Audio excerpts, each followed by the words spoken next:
ಹೇ ಶಾರದೆ ದಯ ಪಾಲಿಸು, ಈ ಬಾಳನು ಬೆಳಕಾಗಿಸು.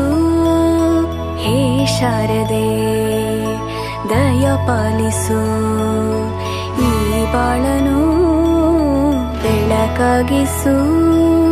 ನಾಳೆಗಳ ದಾರಿಯಲೇ ನಂಬಿಕೆಯ ನೆಲೆಯಾಗಿರಿಸು, ಮುನ್ನಡೆಸು.